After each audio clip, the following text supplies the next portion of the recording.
ଯାହା ଲାଗୁଛି ଆଜି ବୋଧ ହୁଏ କେହି ଆସି ନଥିବେ ନା କ'ଣ ଆଉ ତ କାହିଁ କିଛି ଜଣାପଡ଼ୁନି କିଏ ଆଇଛ ହଁ ହଁ ତେମେ କିଏ ମ ସୁମି ଅପା ଓ ସୁମି ଆଉ ଜେମା ବାପା କୁଆଡ଼େ ଗଲେ ଏଇଠି ହେଇ ପରା।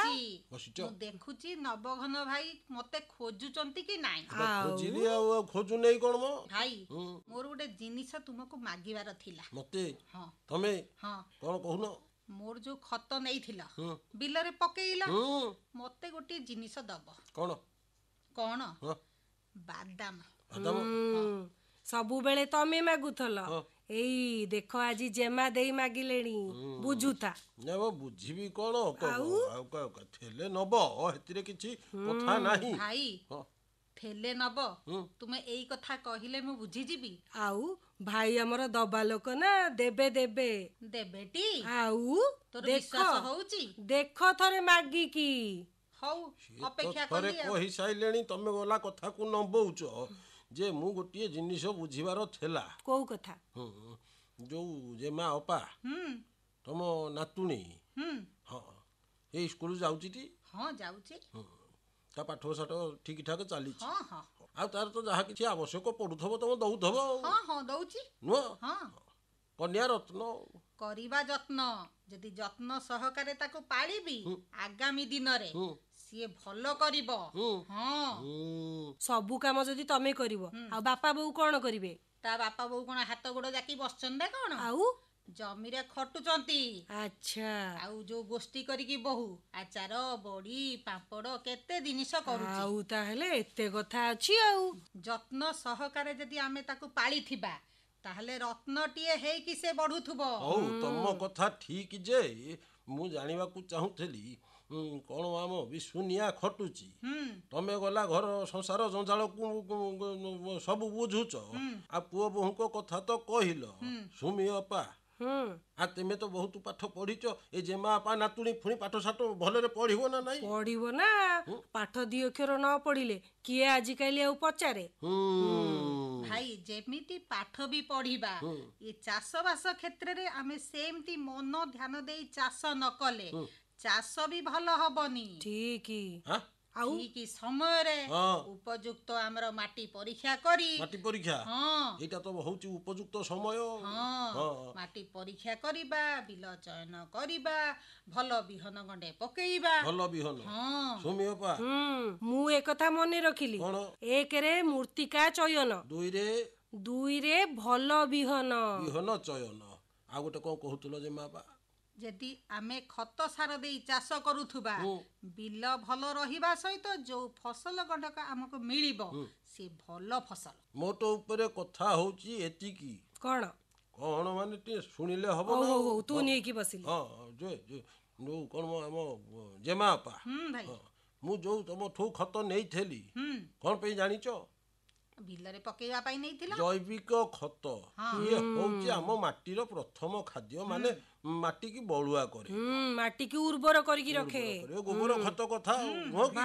ଆଚ୍ଛା ଏବେ ଗୋବର ଖତ ଆସିବ କୋଉଠୁ? ଗୋବଂଶ ରହିଲେ ନା ନାଇଁ? ସେଇଥିପାଇଁ 6ଟି ଗାଈ ରଖିଛି ତା ସହିତ ସୁମିକି କହିଛି ସିଏ ବି ରଖିଛି। ତମର ବି ଗାଈ ରଖିଛ? ମୁଁ ରଖିଛି ନୂଆ ରଖୁଛି। ନୂଆ ତମେ ବି ରଖିଛ ଆମର ପା ନୂଆ ବୋଉ ପାଳୁଛନ୍ତି। ଓହୋ ଆମେ ତମେ ସିନା ରଖୁଛନ୍ତି ଶ୍ରୋତା ବନ୍ଧୁ ମାନେ ବୁଝି ରଖିବା ଦରକାର ଗୋବଂଶର ବିସ୍ତାର ହବା ମଧ୍ୟ ଆବଶ୍ୟକ। ଯଦି ବିସ୍ତାର ହବ ତାହେଲେ ଆମେ ଜୈବିକ ଉପାୟରେ ଚାଷ କରିବା ବିଲ ଭଲ ରହିବ ଫସଲ ଗଣ୍ଡକ ଭଲ ଅମଳ ହବ। ଆଉ ଗୋପାଳନ ଦ୍ୱାରା ଯୋଉ ସବୁ ଦୁଗ୍ଧ ଜାତୀୟ ଦ୍ରବ୍ୟ ମିଳିବ ତା ଦେହରୁ ବି ଆମେ ଲାଭବାନ ହବା। ଠିକ କଥା ଏଇଟାକୁ ସୁମି ଅପା କହିଲେ ଜେମା ଅପା। ନାଇଁ ବର୍ତ୍ତମାନର ଯାହା ଯୁଗ ହେଲାଣି ଖାଲି ଆଉ କ୍ଷୀର ଦହି ଛେନାରେ ମଣିଷ ନାହିଁ। ଦୁଗ୍ଧଜାତ ଦ୍ରବ୍ୟ ଯୋଉ ପ୍ରକ୍ରିୟାକରଣ ହଉଛି ତାର ବଜାର ଚାହିଦା ମଧ୍ୟ ଖୁବ ବେଶୀ ବହୁତ ଅଛି। ଆକୁ ନେଇକି ଉଦ୍ୟୋଗ କରାଗଲାଣି। ଠିକ କଥା।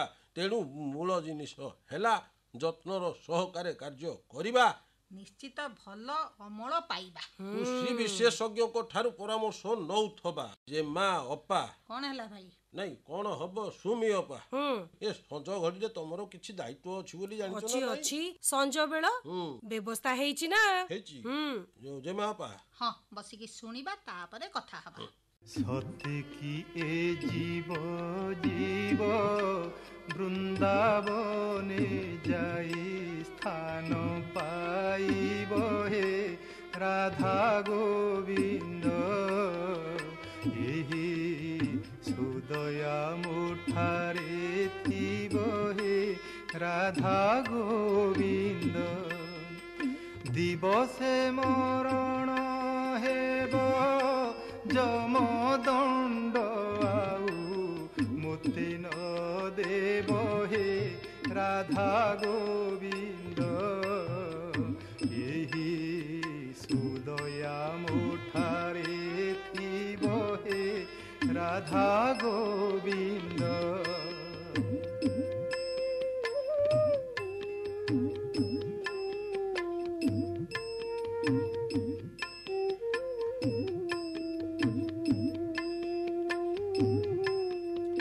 বাসি মঢ়া মুনহিবি তব নাম হৃদে জপুণ থিবি হে রাধা গোবিন্দ ভব সাগরু তরিবি হে রাধা গোবিন্দ বন্ধু বান্ধব মোহরি চতুর্পাশে বসি থিবেটি ঘেরি হে রাধা গোবিন্দ ଏହି সুদয়া থিবটি করি হে রাধা গোবিন্দ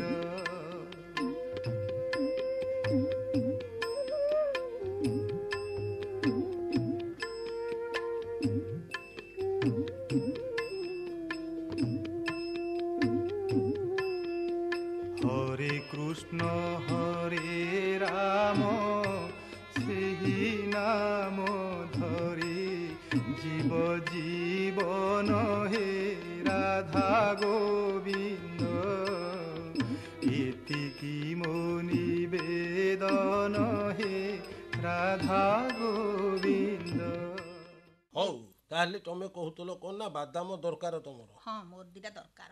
ଦିଟା ଦରକାର ନା ଦିଟା କଣ ଟିକେ ଅଧିକ ଦବ ଝିଅ ଘରକୁ ଯିବି ମା। ଓହୋ ତମେ ଏ କଥାଟା ପ୍ରଥମରୁ କହିବାର ଥିଲା ମାମୁନି ଘରକୁ ଜିନିଷ ଯିବଟି ବାସ୍, ଦେଖ କାଲି ପଠେଇଦେବି ସକାଳ ବେଳକୁ ତମ ଘରେ ଯାଇକି ଜିନିଷ ପହଞ୍ଚି ଯାଇ ଦେଖିଲ ଯା ହଉ ଭାଇ ଏଇ କଥାଟି କହିଲ ମନକୁ ପାଇଲା। ମନକୁ ପାଇଲା ନାଇଁ ଆମେ ସାମାଜିକ ପ୍ରାଣୀ ହିସାବରେ ଅଛନ୍ତି ମଣିଷ ସମସ୍ତେ ସମସ୍ତଙ୍କ ସୁଖ ଦୁଃଖରେ ଭାଗିଦାର ହବାଟା ଉଚିତ ଉଚିତ ତେଣୁ ଚାଷବାସରେ ମଧ୍ୟ ପରସ୍ପରର ସହଯୋଗ କରିବା କଥା। ପରସ୍ପର ଯଦି ସହଯୋଗ ସହମତି ଥିବ ଚାଷ କ୍ଷେତ୍ରରେ ଆମେ ଆଗେଇ ଚାଲିବା। ହଁ ହଉ ଏ ମା ବାପା କଣ ହେଲା ଭାଇ? ନାଇଁ ପୁଣି ଆଜି କିଛି ଆଲୋଚନା ଅଛି ଆମ ଚାଷୀ ଭାଇମାନଙ୍କ ପାଇଁ କ'ଣ କିଛି ଜାଣିବା ପାଇଁ ଅଛି ନା କ'ଣ? ହଁ ଆଲୋଚନାର ବିଷୟ ହେଉଛି ମୃତ୍ତିକାର ସ୍ୱାସ୍ଥ୍ୟ ଓ ସଂରକ୍ଷଣ କୃଷି ପାଇଁ ଯାନ୍ତ୍ରିକ ବୁଣାଧାନ ଚାଷ। ଆଚ୍ଛା ମହାଶୟ ହେଉଛନ୍ତି ଡକ୍ଟର ଅରବିନ୍ଦ ଦାସ। ହଁ ଆଲୋଚନା ଆରମ୍ଭ ହଉ ଆମେ ଶୁଣିବା ତାପରେ କଥା ହେବା। ଆଲୋଚକ ହିସାବରେ ଆମ ଗହଣରେ ଉପସ୍ଥିତ ଅଛନ୍ତି କେନ୍ଦ୍ରାପଡ଼ା କୃଷି ବିଜ୍ଞାନ କେନ୍ଦ୍ରର ବରିଷ୍ଠ ବୈଜ୍ଞାନିକ ଓ ମୁଖ୍ୟ ଡକ୍ଟର ଅରବିନ୍ଦ ଦାସ। ଆସନ୍ତୁ ସାର୍ ଆପଣଙ୍କୁ ସ୍ୱାଗତ କରୁଛୁ ଆମର କୃଷି ସଂସାର କାର୍ଯ୍ୟକ୍ରମକୁ। ନମସ୍କାର। ନମସ୍କାର ସାର୍ ଆଜିର ଯେଉଁ ବିଷୟ ଅଛି ମୃତ୍ତିକାର ସ୍ୱାସ୍ଥ୍ୟ ଓ ସଂରକ୍ଷଣ କୃଷି ପାଇଁ ଯାନ୍ତ୍ରିକ ବୁଣାଧାନ ଚାଷ, ଏ ବିଷୟରେ ତ ଆମେ କଥା ହେବା। ତା ପୂର୍ବରୁ ଟିକେ କୁହନ୍ତୁ ଏ ଯେଉଁ ବୁଣାଧାନ ଚାଷ ଏକ ପୁରାତନ ପଦ୍ଧତି ଆମେ ଯାହା ଜାଣିଛୁ, କିନ୍ତୁ ତେବେ ଏଇ ଯାନ୍ତ୍ରିକ ପଦ୍ଧତିରେ ବୁଣାଧାନ ଚାଷଟି ସେ ପଦ୍ଧତିଠୁ ଭିନ୍ନ କି ସମାନ, ସେ ବିଷୟଟି ପରାମର୍ଶ ଦିଅନ୍ତୁ। ଦେଖନ୍ତୁ ଆମର ଯେଉଁ ଧାନ ଗୋଟେ ବହୁତ ପୁରାତନ ଫସଲ, ଗୋଟେ ଓଡ଼ିଶାର ମଧ୍ୟ ସର୍ବ ପ୍ରଧାନ ଫସଲ ହେଉଛି ଧାନ ଚାଷ। ଆଉ ଧାନ ଯେତେବେଳେ ଚାଷ ଆରମ୍ଭ ହେଲା, ଆରମ୍ଭରୁ ହିଁ ଆମେ ବୁଣା ଧାନ ଚାଷ ଶିଖିଥିଲେ ଏବଂ ଚାଷୀ ଭାଇମାନେ କରୁଥିଲେ। ଗୋଟେ 100% ଜମିରେ ଆମେ ବୁଣା ଧାନ ଚାଷ କରୁଥିଲେ। ଧୀରେ ଧୀରେ ନୂତନ ଜ୍ଞାନ କୌଶଳର ଉଦ୍ଭାବନ ହେଲା ଏବଂ ଚାଷୀ ଭାଇ ମଧ୍ୟ এই ରୁଆ ଧାନକୁ ଆଦୃତ ଲାଭ କଲେ। କିନ୍ତୁ ଆମ ପାରମ୍ପରିକ ଯେଉଁ ପଦ୍ଧତି ଥିଲା ବୁଣା ଧାନ ଥିଲା। ଏବେ ମଧ୍ୟ ଆମର ଓଡ଼ିଶାରେ ଦେଖିବା 40ରୁ 50 ଭାଗ ଜମିରେ ଆମର ଏବେ ମଧ୍ୟ ବୁଣା ଧାନ ଚାଷ ହେଉଛି। କିନ୍ତୁ ଆମେ ଏବେ ଯେଉଁ ନୂତନ ଜ୍ଞାନ କୌଶଳ କଥା ଆମେ କହୁଛୁ ଯାନ୍ତ୍ରିକ ପ୍ରଣାଳୀରେ ସଂରକ୍ଷଣ କୃଷି ଭିତ୍ତିକ ବୁଣା ଧାନ ଚାଷ।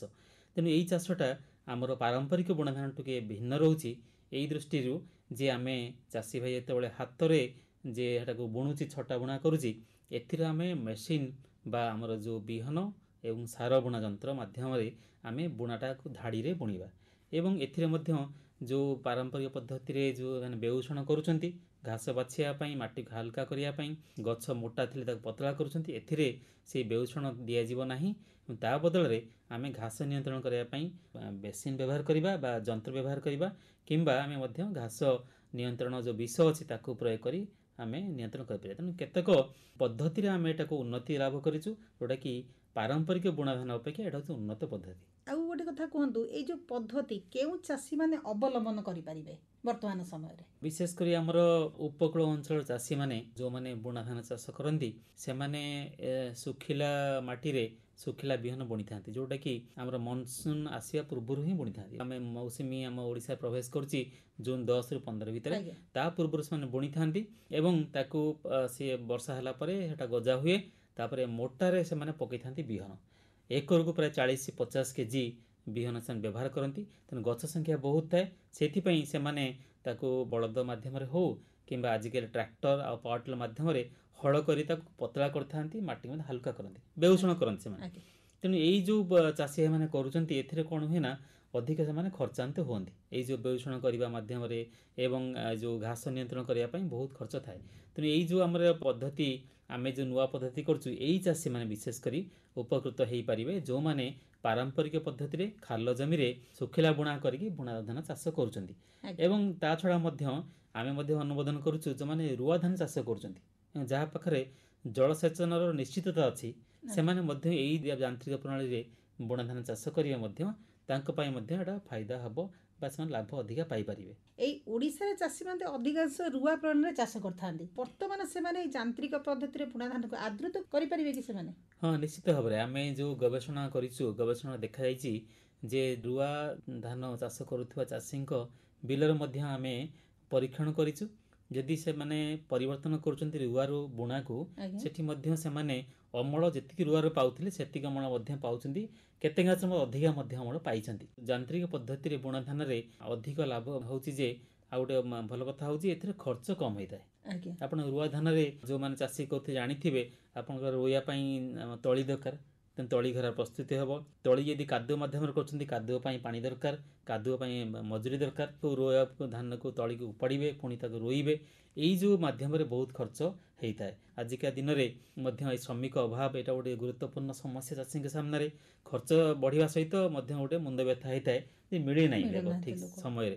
ତେଣୁ ସେଇ ଯଦି ଆମେ ତୁଳନା କରିବା, ଆପଣଙ୍କର ରୁଆ ଧାନ ଅପେକ୍ଷା ବୁଣା ଧାନରେ ଆପଣଙ୍କର ଅମଳ କମିବ ନାହିଁ, କିନ୍ତୁ ଖର୍ଚ୍ଚ ଯେହେତୁ କମି ଯାଉଛି ବୁଣା ଧାନରେ, ତେଣୁ ଆମେ ହାରାରେ ଦେଖିବା ଯେ ତାର ଲାଭ ଅଂଶ ଅଧିକା ରହୁଛି। ଏହା ମୃତ୍ତିକାର ସ୍ୱାସ୍ଥ୍ୟ ସଂରକ୍ଷଣ କୃଷି କିପରି ପ୍ରଭାବିତ କରିଥାଏ?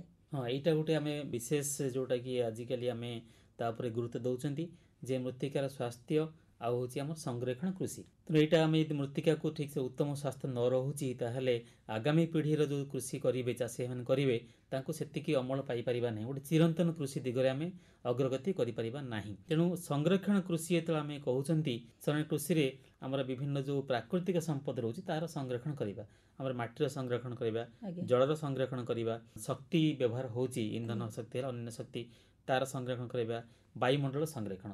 ତେଣୁ ଏଇ ଯେଉଁ ବୁଣା ଧାନ ପଦ୍ଧତିରେ ଆମର ମାଟିର ସ୍ୱାସ୍ଥ୍ୟର ଉନ୍ନତି କେମିତି ହେଉଛି ନା, ରୁଆ ଧାନ ଯେତେବେଳେ ଚାଷୀ କରୁଛି କାଦୁଅ କରୁଛି, ମୁଁ କହୁଥିଲି ଏବେ ଯେତେବେଳେ କାଦୁଅ କରୁଛନ୍ତି, ତେଣୁ ଯେଉଁ ମାଟିର ଯେଉଁ ତାର ଯେଉଁ ପ୍ରାକୃତିକ ଗଠନ ଥିଲା ସେଇଟା ଭାଙ୍ଗି ଯାଉଛି, ଯେଉଁଟାକି ମାଟିର ସ୍ୱାସ୍ଥ୍ୟ ପ୍ରତି ସେଇଟା ଉପକୂଳ ନୁହେଁ। ତେଣୁକରି ମାଟି ଖରାପ ହେଇଯାଉଛି, ଯେଉଁଟାକି ଯେଉଁଟା ଆମର ଚାଷୀଙ୍କ ଭାଷାରେ ପଥୁରିଆ ମାଟି ହେଇଯାଉଛି। ଆମେ ଯେତେବେଳେ ଧାନ ପରବର୍ତ୍ତୀ ଆମେ ବିରି କଲେ କିମ୍ବା ମୁଗ କଲେ, ସୂର୍ଯ୍ୟମୁଖୀ, ମକା କଲେ, ଯାହା ବି ଫସଲ କଲେ, ସେଇ ପରବର୍ତ୍ତୀ ଫସଲ ପାଇଁ ଗୋଟେ ଭଲ ସୁସ୍ଥକର ଗୋଟେ ପରିବେଶ, ମାଟି ପରିବେଶ ସୃଷ୍ଟି ହେଉନାହିଁ, ଅମଳ କମିଯାଉଛି। ତେଣୁକରି ରୁଆ ପଦ୍ଧତିରେ ମାଟିର ତାର ଯେଉଁ ପ୍ରାକୃତିକ ଗଠନ ଖରାପ ହେଉଛି, ତେଣୁ ଆମର ମୋଟାମୋଟି ଭାବରେ ତାର ସ୍ୱାସ୍ଥ୍ୟଟା ଖରାପ ହେଉଛି। ତେଣୁ ଆମେ ବୁଣା ଧାନ କରୁଛନ୍ତି, ସେଥିରେ କାଦୁଅ କରିବାକୁ ଆବଶ୍ୟକତା ପଡ଼ୁନାହିଁ। ତେଣୁ ଯାହା ମାଟିର ପ୍ରାକୃତିକ ଗଠନ ରହୁଛି ସେଇଟା ବଜାୟ ରହୁଛି, ଯାହାଫଳରେ ମାଟିର ସ୍ୱାସ୍ଥ୍ୟ ଉନ୍ନତି ଘଟେ। ତା ଛଡ଼ା ଏଥିରେ ସଂରକ୍ଷଣ କୃଷି କାହିଁକି କୁହାଯାଉଛି, ଏଥିରେ ଜଳର ଆବଶ୍ୟକତା ମଧ୍ୟ କମ୍ ପଡ଼ୁଛି। ରୁଆ ଧାନରେ ଠିଆ ପାଣି ରଖନ୍ତି ଜମିରେ, ଏଥିରେ ଠିଆ ପାଣିର ଆବଶ୍ୟକତା ନାହିଁ, ଯେତିକି ଆବଶ୍ୟକ ଗଛକୁ ସେତିକି ପାଣି ଦେଇକି ଆମେ ଜଳସେଚନ ବନ୍ଦ କରିଦେଇପାରିବା।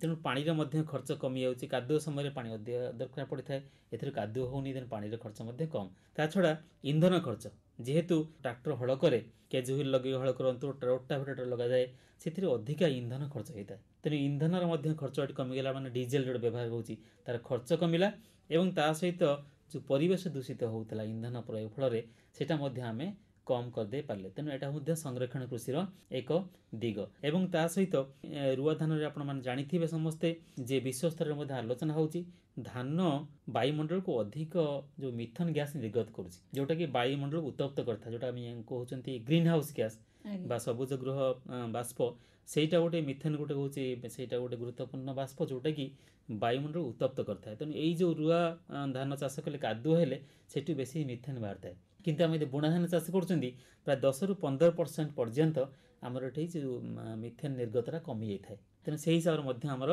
वायुमंडल सुस्थ रोचे तेणु जदि आम ये तुलना करवा रुआ धान अपेक्षा बुणा धान गोटे संरक्षण कृषि एक नूतन दिग आ गोटे कथा कहतु सारे ये जो केउं जमीन ये पद्धति चाष हो पार ये जो चाषी भाई मैंने पद्धति चाष करने को चाहिए से किपरि भाव में प्रस्तुत हेबे ये आमर यांत्रिक बुणा धान चाष आज्ञा देखो ये जो बुणा धान चाष जो जमी जो माटी चाष होची रुआ हो कि बुणा होची से सब समस्त प्रकार माटी आम यही पद्धति चाष कर यांत्रिक पद्धति आप बाली माटी कहतु दोरसा माटी कहतु मटाल माटी कहतु समस्त माटी जो धान चाष हो पारुछि से सब माटी आम यांत्रिक प्रणाली आम चाष कर किंतु एथिरे जो को जिनस को प्रस्तुत होगा पड़ो से विषय आलोचना करने हेले जेहेतु यांत्रिक प्रणाली एथिपाई जंतर आवश्यकता निहाती दरकार तेणु प्रथम आम जे सबु चाषी भाई मान अनुमोदन करवाने से जंत्र किणतु जो चाषी भाई माने ट्रैक्टर रखुंट एवं भड़ा सूत्र अन्य मान दौरान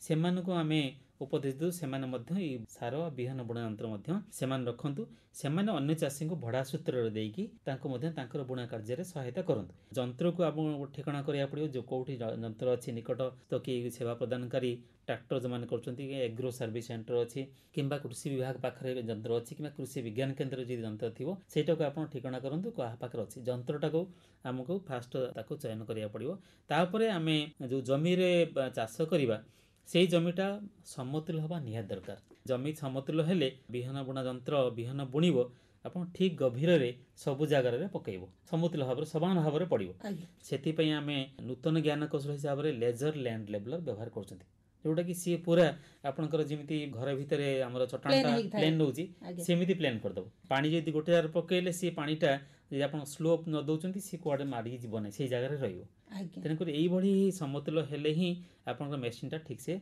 चलो बा जो विहन बुणा यंत्रटा ठीक से चलो ता छड़ा आउ प्रस्तुति कौन हे से जहाँ किसम से चयन कर धान किसम से करुले से किसम को आमको आगु रखा पड़ो जेहेतु सुखिला बुणा तेणु वर्षा आरंभ पूर्व आमको बुणा कार्य सारे पड़ो विहनटा को आम मे मास द्वितीय सप्ताह कि तृतीय सप्ताह सुधा ताकू आम संग्रह करने को पड़ो उन्नत मानर सर्टिफाइड विहन आमको नवा पड़ो तेणु आमर धीरे धीरे यही जो नूतन प्रणाली प्रचलित होची एवं चाषी भाई जो जंत्र को आदृत करुँच एवं सेना बजार किणिकी सेटाको व्यवहार कर तेणुक जो अंचल जो जिले में प्रचलित होनी चाषी भाई सचेतन हूँ एवं जोगाजोग करंतु जो निकटस्थ जो संस्था अच्छी सहित केमी भाव में ये जंत्रटा किणी पार यही पद्धति चाष किपरि भाव में करवा अर्थात चाष प्रणाली विषय चाषी मानक निश्चित भाव में आपको अवगत करने पड़ो चाषी ये नूतन पद्धति गोटे चाष करने जाऊँगी विषय प्रथम सविशेष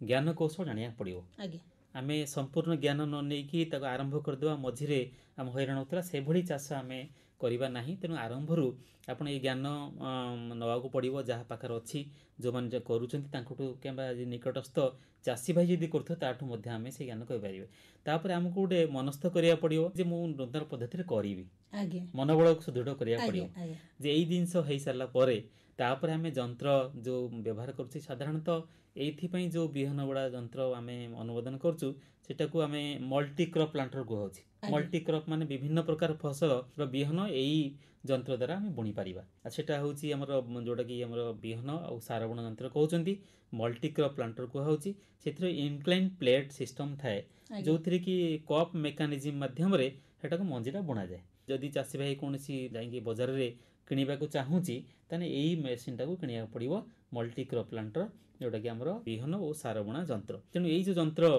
ମିଳିସାରିଲା ପରେ ଆମେ ଜମି ଆରମ୍ଭରୁ କହିଥିଲି ତାକୁ ହଳ କରିକି ଜମିକୁ ସମତୁଲ କରାଯିବ ଏବଂ ସମତୁଲ କଲା ପରେ ଆମର ମାଟିର କିସମ ଅନୁସାରେ ଆମେ ଯେଉଁ ଧାଡ଼ିକୁ ଧାଡ଼ି ଦୂରତା ସ୍ଥିର କରିବାକୁ ପଡ଼ିବ। ଯଦି ଆମର ହାଲକା ମାଟି ହେଇଥିବ, ବାଲିଆ ମାଟି କିମ୍ବା ଦୋରସା ମାଟି ଥିବ, ଆମେ ପାଖାପାଖି ଲଗେଇଲେ ଚଳିବ ବା 20 ସେଣ୍ଟିମିଟର ଦୂରତା ଲଗେଇ ପାରିବା। ଯଦି ଆମର ମଟାଳ ମାଟି ଅଛି, ଉର୍ବର ମାଟି ଅଧିକା ଭଲ ମାଟି ଅଛି, ତାହେଲେ ମଧ୍ୟ ଆମେ 25 ସେଣ୍ଟିମିଟର ବା 10 ଇଞ୍ଚ ବ୍ୟବଧାନରେ ଆମେ ସେଟାକୁ ବୁଣି ପାରିବା। ଏବଂ ସେଇ ଯେଉଁ ବୁଣା ଯନ୍ତ୍ର ଥାଏ ସେଥିରେ ଯେଉଁ ଟାଇମ୍ ଥାଏ, ଯେଉଁ ବାଟି ଦେଇକି ମଞ୍ଜି ପଡ଼ୁଛି ତାକୁ ଦୂରତାକୁ ମଧ୍ୟ ଆଡ଼ଜଷ୍ଟ କରିବା ପାଇଁ ମଧ୍ୟ ତାର ବି ସୁବିଧା ଅଛି। ଆମେ ଚାହିଁବା ଯଦି ପାଖାପାଖି କରିପାରିବା, ଆମେ ଚାହିଁବା ଦୂରତା ମଧ୍ୟ କରିପାରିବା, ସେଇ ଅନୁସାରେ ଆମେ ତାକୁ ବଜାୟ କରିପାରିବା, ରଖିକି ଲେବୁଲ୍ କରିପାରିବା, ତାକୁ ଫିକ୍ସ କରିପାରିବା। ତେଣୁ ସେଇଟାକୁ ଆମେ ପ୍ରଥମେ କରିକି ଯନ୍ତ୍ରକୁ କାଲିବ୍ରେସନ୍ କରିବା, ତାକୁ ଠିକ୍ ଠାକ୍ ସଜାଡ଼ିବା ଏବଂ ସେଥିରେ ବିହନ ଏବଂ ସାର ଦୁଇଟାକୁ ରଖିକି ଆମେ ସାଙ୍ଗରେ ପ୍ରୟୋଗ କରିବା। ସେଥିରେ କ'ଣ ହେବ ନା ଆମର ସାରଟା ବିହନ ତଳେ ପଡ଼ିବ।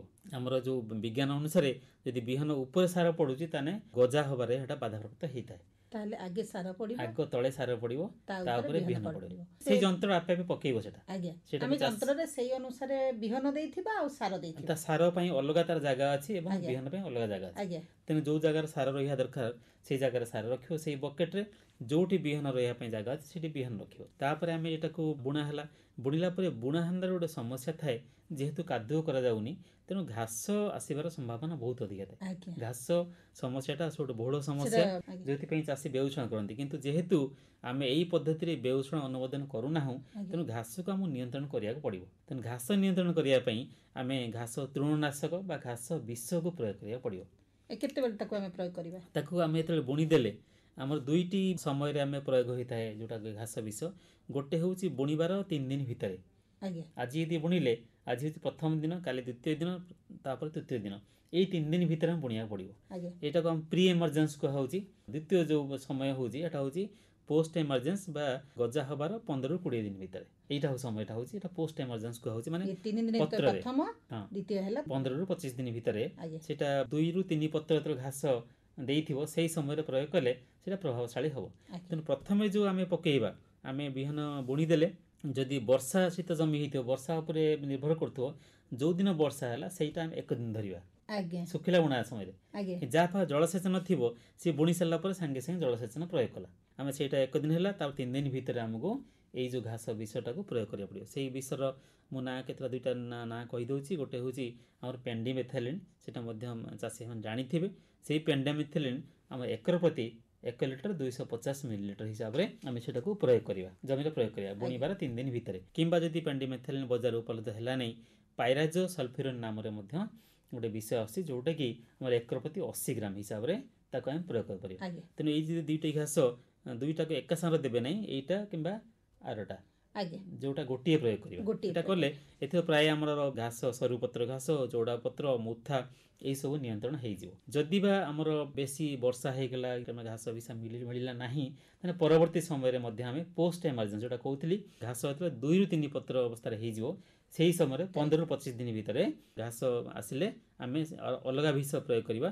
ସେ ବିଷ ଯେଉଁଟାକି ବହୁତ ଘାସ ବିଷ ଅଛି, ଯେଉଁଟାକି ପ୍ରଭାବଶାଳୀ ଯେଉଁ ନୂତନ ଶ୍ରେଣୀୟ ଘାସ ବିଷ ଭିତରେ ଯେଉଁଟାକି ଆମର ମାର୍କେଟରେ ବିବାହ ନାଁରେ ମିଳୁଛି, ଯେଉଁଟାକି ଇଂଲିଶ ନାମ ହେଉଛି ସାଇଲୋଫାପ୍ ବ୍ୟୁଟାଇଲ୍ ଆଉ ପେନକ୍ସଲାମ୍। ଏଇଥିରେ ମିଶ୍ରିତ ଗୋଟେ ବିଷ ଆସୁଛି ଯେଉଁଟା ବିବାହ ନାଁରେ ଆସୁଛି। ସେଇଟାକୁ ଆମେ ଏକର ପିଛା 1000 ମିଲିଲିଟର ବା 1 ଲିଟର, ଏଇଟାକୁ ଆମେ 15ରୁ 25 ଦିନ ସମୟ ଭିତରେ ଆମେ ପତ୍ର ସିଞ୍ଚନ କରିଦେବା। ଧାନରେ ପଡ଼ିଲେ ମଧ୍ୟ ଏଟା କିଛି କ୍ଷତି କରିବ ନାହିଁ। ତା ଛଡ଼ା ଅନ୍ୟ ବିଷୟ ଗୋଟେ ଅଛି, ତାର ମାର୍କେଟରେ କାଉନସିଲ୍ ଆକ୍ଟିଭ୍ ନାଁରେ ଏଟା ମିଳୁଛି, ଯେଉଁଟାକି ଆମର ଟ୍ରାଇଫମନ୍ ଆଉ ଏଥକ୍ସିସଲଫ୍ୟୁରନ୍ ଏଇ ଦୁଇଟା ମିଶ୍ରଣରେ ବିଷଟା ତିଆରି ହେଇଛି। ତାକୁ ମଧ୍ୟ ଆମେ ଏକରକୁ 90 ଗ୍ରାମ ହିସାବରେ ଆମେ ପ୍ରୟୋଗ କରିବା, ପତ୍ର ସିଞ୍ଚନ କରିବା। ତେଣୁ ଏଥିରେ ଆମର ଘାସର ନିୟନ୍ତ୍ରଣ ହେଇଯିବ। ତେଣୁ ଏଇଭଳି ଭାବରେ ଆମର ବୁଣା ଗଲା ପରେ ଘାସ ନିୟନ୍ତ୍ରଣ ଯଦି ହେଇଗଲା, ଆମର ଚାଷର ଅଧା କାମ ହେଇଗଲା ଏଇ ପଦ୍ଧତିରେ। ତାପରେ ଆଉ ଗୋଟେ କଥା କୁହନ୍ତୁ ସାର୍, ଏଇ ଯେଉଁ କଥାରେ ଅଛି ରୁଆ ଧାନ ଥୁଆ ଧାନ, ତେଣୁ ବୁଣା ପଦ୍ଧତିରେ ଅମଳ କମ୍ ହେଇଥାଏ କି? ନାଇଁ, ବୁଣା ଧାନରେ ଯଦି ଆମେ ଏଇ ଘାସକୁ ଠିକ୍ ଭାବରେ ନିୟନ୍ତ୍ରଣ କଲେ, ଧାଡ଼ିର ବୁଣା ହେଲା, ଯୋଉଟା ଆମେ କହୁଥିଲେ, ହଁ, ତାହେଲେ ଆମେ କେବେ ବି ରୁଆ ଧାନଠୁ ଆମେ କମ୍ ପାଇବା ନାହିଁ। ତେଣୁ ଚାଷୀଙ୍କର ଗୋଟେ ତାର ଆରମ୍ଭରୁ ତାଙ୍କର ରହିଛି ଯେ କଥାର ଅଛି ଯେହେତୁ ରୁଆ ରୁଥୁଆ ଧାନ ସେ ଭାବୁଛି ବିଶ୍ୱାସ ରହୁଛି ମୁଁ ରୁଆ କଲେ ହିଁ ଅଧିକା ପାଇବି, ଆଜ୍ଞା ବୁଣା କଲେ ପାଇବି ନାହିଁ।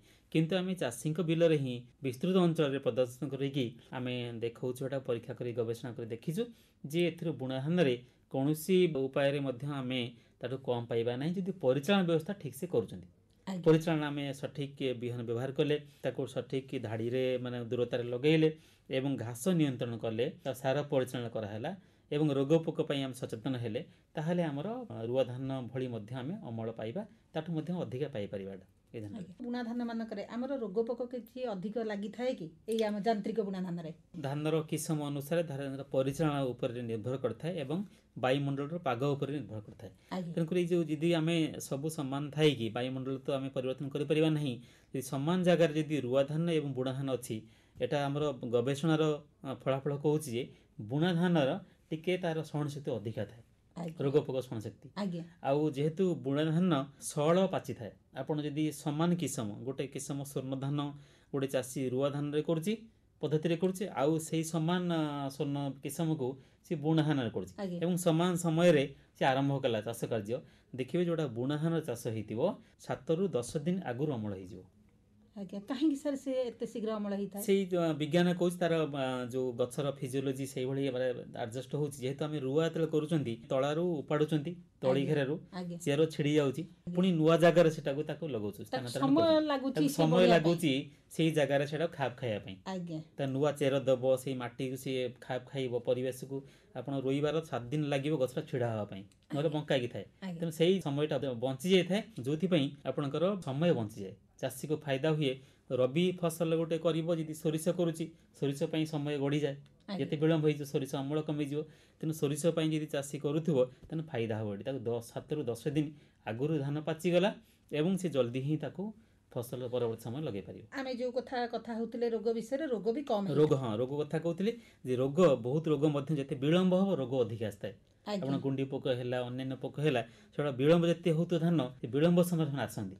ତେଣୁ ଯେହେତୁ ଏଟା ଆଗରୁ ଶୀଘ୍ର ପାଚିଯିବ, ତେଣୁ ସେ ରୋଗ ସମୟଟାକୁ ଆମେ ଏଟା ରକ୍ଷା ପାଇଯିବା। ସାର୍ ଏଇ ଯୋଉ ଯନ୍ତ୍ର ଆମେ ବ୍ୟବହାର କରିବା ଓ ଅନ୍ୟ ବୈଷୟିକ ବିଷୟରେ ବି ଆମର ତାଲିମ ନଥିବ, ଜ୍ଞାନ ତାଲିମ ଦରକାର। କେମିତି କଣ ନବା, ଜ୍ଞାନ କେମିତି କଣ ପାଇବା, এই ସବିଶେଷ ଜ୍ଞାନ ବା ସୂଚନା ଚାଷୀ ମାନେ କେଉଁଠୁ ପାଇପାରିବେ ସେ ବିଷୟରେ ଟିକେ ପରାମର୍ଶ ଦିଅନ୍ତୁ। ଏଇଟା ନିଶ୍ଚିତ ଭାବରେ ଆମେ ଯେତେବେଳେ ନୂଆ ଚାଷ ଯନ୍ତ୍ର ବ୍ୟବହାର କରୁଛନ୍ତି, ଆଜ୍ଞା ତେଣୁ ଏଇ କୃଷି ଯନ୍ତ୍ରପାତିକୁ ଚାଳନ କରିବା ପାଇଁ ବିଶେଷ ଯୋଉ ଦକ୍ଷତାର ଆବଶ୍ୟକତା ଅଛି। ସାଧାରଣ ଚାଷ ସହିତ ଯଦି ବିହନ ବୁଣା ଯନ୍ତ୍ର ବ୍ୟବହାର କଲେ, ତେଣୁ ସେଇ ଯନ୍ତ୍ରରେ କେତେ ଦୂରତାର ଟାଇନ୍ ଖଞ୍ଜାଯିବ ଏବଂ କେତେ ବିହନ ଲାଗିବ, ଏଥିର କେତେ ଗଭୀରରେ ପକେଇବ, ଏଥିପାଇଁ ବିଶେଷ ଆପଣଙ୍କୁ ତାଲିମ ନେବାକୁ ପଡ଼ିଥାଏ, ନହେଲେ ବିହନ ଆପଣ ଯନ୍ତ୍ରଟାକୁ ବ୍ୟବହାର ଚଳେଇ ପାରିବେ ନାହିଁ।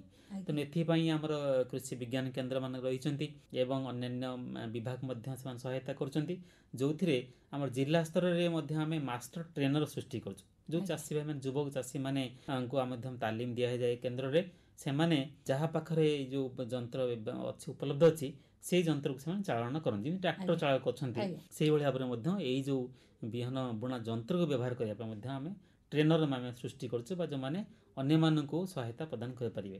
କିମ୍ବା ଯିଏ ଚାଷୀ ଭାଇ ନିଜେ ଚାହୁଁଛି ତାଲିମ ନେବା ପାଇଁ, ସେ ମଧ୍ୟ କୃଷି ବିଜ୍ଞାନ କେନ୍ଦ୍ରରେ ଯେଉଁଠି ସ୍ୱତନ୍ତ୍ର ଯେଉଁଟାକି ଆମର ସ୍କିଲ୍ ବେସ୍ଡ ଟ୍ରେନିଂ ବା ଦକ୍ଷତା ବିକାଶମୂଳକ ତାଲିମ ଦିଆହେଉଛି, ସେଟାକୁ ମଧ୍ୟ ନେଇକି ଶିଖିପାରିବ କେମିତି ଏଇ ଯେଉଁ ବିହନ ବୁଣା ଯନ୍ତ୍ରକୁ ବ୍ୟବହାର କରିପାରିବ, ଟ୍ରାକ୍ଟର ଚାଳିତ ବିହନ ବୁଣା ଯନ୍ତ୍ର। ଆଜ୍ଞା ଡକ୍ଟର ଦାସ, ଆପଣ ଆସିଲେ ଆମ କୃଷି ସଂସାର କାର୍ଯ୍ୟକ୍ରମକୁ ଆମେ ଆଲୋଚନା କଲେ ମୃତ୍ତିକାର ସ୍ୱାସ୍ଥ୍ୟ ସଂରକ୍ଷଣ କୃଷି ପାଇଁ ଯାନ୍ତ୍ରିକ ବୁଣାଧାନ ଚାଷ। ଆପଣଙ୍କୁ ଆମ କୃଷି ସଂସାର କାର୍ଯ୍ୟକ୍ରମ ତରଫରୁ ଅନେକ ଅନେକ ଧନ୍ୟବାଦ। ନମସ୍କାର। ନମସ୍କାର। ଏ ବୁଝିଲେ ସୁମି ମହାଶୟ ଯୋଉ ଉପାୟ ଆମକୁ କହିଦେଲେ ଏଇ ବୁଣା ଧାନ ଯାନ୍ତ୍ରିକ ଉପାୟରେ, ଆମେ ଯଦି ଏଇ ଉପାୟରେ ଧାନ ଚାଷ କରିବା ନିଶ୍ଚିତ ଆଗାମୀକି ଆମେ ଉପକୃତ ହବା। ଆଧୁନିକ ପ୍ରଣାଳୀରେ ଚାଷବାସ କଲେ ଲାଭ ହିଁ ଲାଭ। ଭାଇ ଖାଲି ଶୁଣୁଛ କଣ ମ ବସିକି? ଯୋଉ କଣ ଆଉ କିଛି କାମ ଅଛି ନା ଉଠିବା? ନା ଭାଇ ମୋର କେତେ ପାଇଟି ଅଛି। ତମର ପାଇଟି ଅଛି? ତମର କଣ କାମ ଥିଲା? ମୋର ବି ବହୁ କାମ ଅଛି। ଆଚ୍ଛା, କିନ୍ତୁ କାର୍ଯ୍ୟକ୍ରମ ସରିବା ପୂର୍ବରୁ ପାଣିପାଗ କଥା ଶୁଣିବା କି ନାହିଁ? ପାଣିପାଗ